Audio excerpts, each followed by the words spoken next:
The FEMA plans to imprison American citizens have generated a lot of interest around the country in locating the potential prison camps throughout the country. These may be facilities currently being used as prisons, such as those you saw earlier, or prisons that are being built supposedly in the name of the war on drugs, or facilities that have other uses but which could be quickly used to detain large numbers of people, such as this Amtrak facility in Beech Grove, Indiana. We're standing now in the main parking lot, which doesn't look too sinister. At this level, it is a very large parking lot, fenced on all sides by fence topped by barbed wire. It also has these electronically operated turnstiles.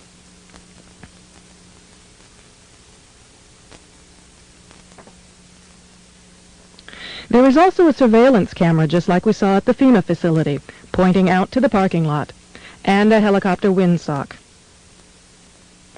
All of these apparent security measures are particularly unusual here, because this is a very low crime area, and this facility is nothing but an old train repair station with nothing in it worth stealing.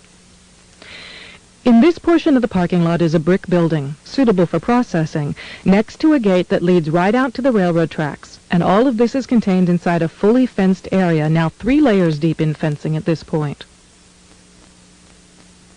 This U.S. Air Force train indicates federal and military involvement.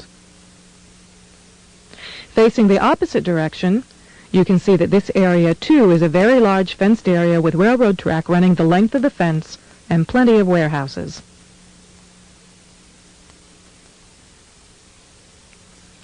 This facility was supposed to have closed in June of 1993, yet instead several $1 million in federal funds have been spent on supposed renovations over the past 2 years.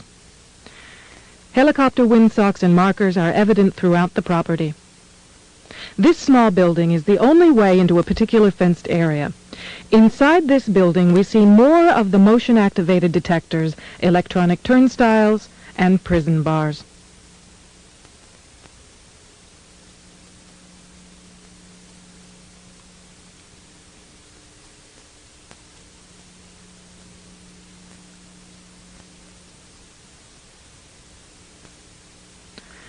All of the renovations to this property have involved putting in new fencing, electronic turnstiles, concrete flooring in unused warehouse buildings, and putting in large gas furnaces on buildings that were never heated any time in the past 20 years.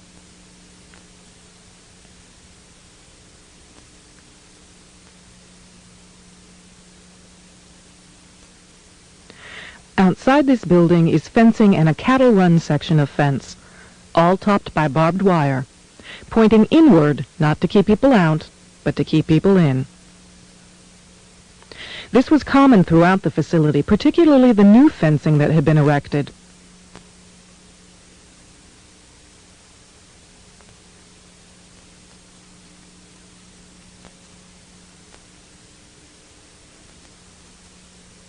Inside the fenced area on the other side of the building, you'll see signs that say Red Zone, right up next to the railroad tracks that run the length of the fenced area. Next to the Red Zone sign, you can see closely numbered markers on the fences that are too closely spaced to be parking markers, just as if they plan to have people line up to board the trains.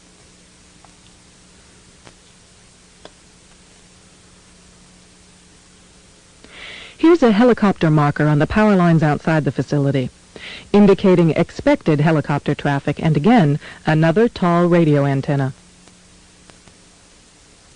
Looking around, you can get an idea of how huge this place is and how many people it could contain in its fenced-in area. In yet another fenced area, we see a large warehouse building at the end, with the electronic turnstiles in front of it. The building is one that has a new concrete floor, and its doors and windows have all been blocked. Outside there are new gas pipes.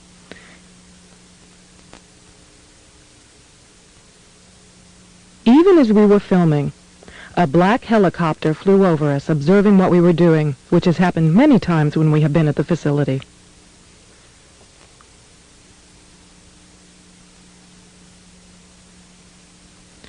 The gas lines and gas pipes at the facility run the length of the buildings.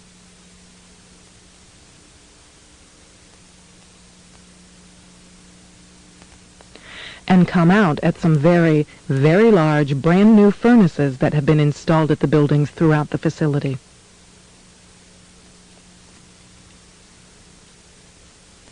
We found this crane, which has seen better days, but is plainly marked U.S. Army in the middle of the stockyard.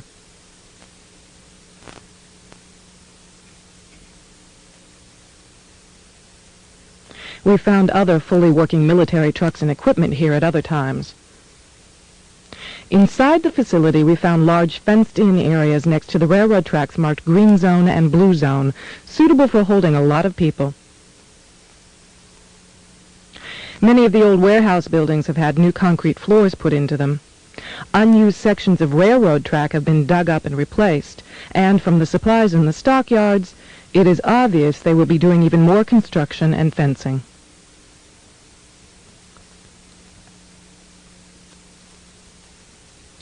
Senator Lugar of Indiana recently obtained more federal funding to renovate this facility, which is supposedly only for the repair of broken trains and where most of the buildings on the property haven't been used for years.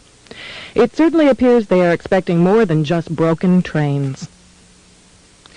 This tower, overlooking the entire facility at one end of the facility along the railroad tracks, also has a radio antenna on it with a ladder up inside of it. It would make an excellent watchtower.